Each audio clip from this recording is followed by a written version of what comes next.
Do you want to know? Hello friends! Welcome back to my channel. This is Nurse Wanks at your service. And this time around, i-share ko naman sa inyo friends kung paano ako nagpa-stamp ng aking police clearance from Taif to MOFA Jeddah.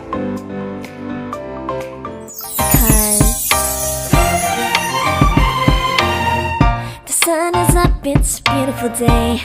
My beginning will be as bright as the sun. Okay, mga friendship, balik tayo sa ating topic. Kung paano ako nagpa-stamp ng aking police clearance sa MOFA Jeddah. So, yun nga, since COVID season ngayon, medyo mahirap mag-commute. Nag-travel ako via SACCO, Taif, to Jeddah. At medyo nahirapan talaga ako mga friends kasi nagpalit pala sila actually ng tripping sked. Kaya pabalik-balik ako sa SACCO.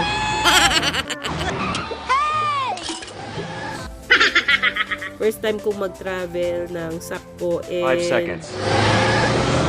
Ooh, tough luck, kid. That's the last one till morning. Twice akong bumalik sa SACCO dahil nag-change na sila ng schedule. Like before, parang every hour mayroong trip. But this time, since COVID season, nag-reduce sila ng trip schedule nila and then naging every 2 hours. Parang ganun. So, kailangan 1 hour before ng scheduled trip mo, nandun ka na. So, yun na nga, I booked my ticket online sa SACCO website nila. So, check nyo na lang yung description box below para makita nyo yung link kung saan kayo magpapareserve ng inyong ticket.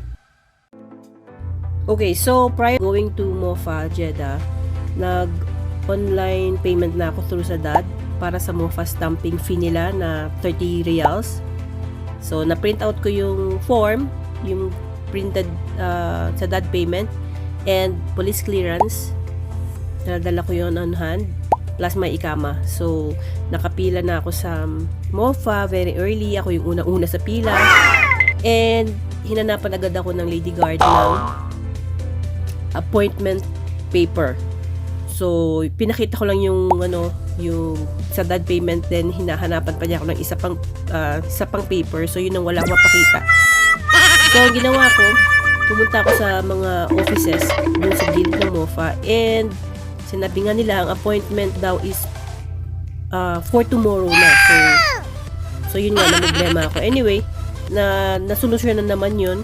Merong isang office doon na marunong siya mag-English, and then pinrent outan niya ako ng appointment form which is for tomorrow, pero yun na lang din na pinakita ko dun sa guard para ma-process ko within that day din. Ituturo ko rin sa inyo ang tip kung paano magbayad through sa DAD, and then yung print out na appointment slip na hinahanap nila sa akin para hindi na kayo pupunta sa mga opisina doon sa gilid ng MOFA. Napakadali lang guys. So stay with me friends hanggang sa matapos ang video para matutunan nyo kung paano ang dapat gawin. And if you are new to my channel, please hit like and subscribe. Press mo na rin ang notification bell button to get you notified of my upcoming videos. And if may mga questions ka related to this video, please do comment down below. Okay, friends, ituturo ko na sa inyo kung paano mag-register online para sa inyong MOFA stamping requirements. So, kahit anong documents po na gusto niyo ipa-stamp, pwede dito. Inad ko na din sa description box below yung link para sa MOFA ratification service. So, let's start. Open niyo po ang link ng MOFA ratification, and then from there, choose mo po ang MOFA, and then select mo ang branch, in my case, Jeddah, and then your nationality and all your other details such as your first name, second name, that is your middle name, and then the last name should be placed on the fourth name. Enter your ikama number, your mobile, and then your email address. And then, kung ano ipaparatify nyo, anong document, so police clearance, and then ilang documents yung paparatify, and then submit. So, before you submit, meron pa tayong CAPTCHA, then finally submit it. naka-generate na tayo ng request. And then, now select new appointment, which is located sa baba, new appointment.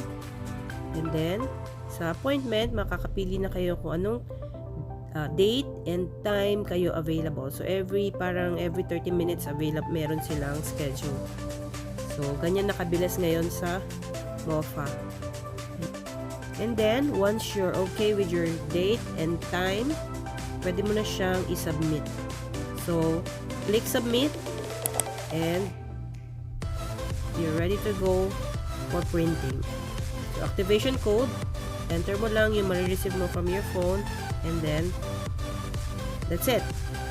So friends, if gamit mo ang cellphone mo during the registration, print mo lang siya as PDF file and then isend mo through your email. Then kung nasa desktop ka na, i-print mo na lang doon.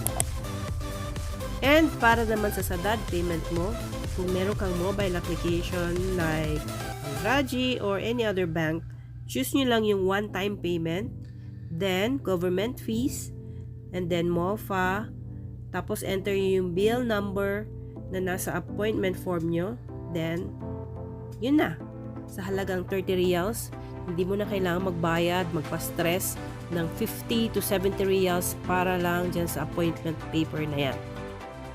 So ayun lang po, I hope nakatulong itong video na to para sa inyong future plans for MOFA stamping. Don't forget to like and share this video. Always remember, sharing is caring. God bless!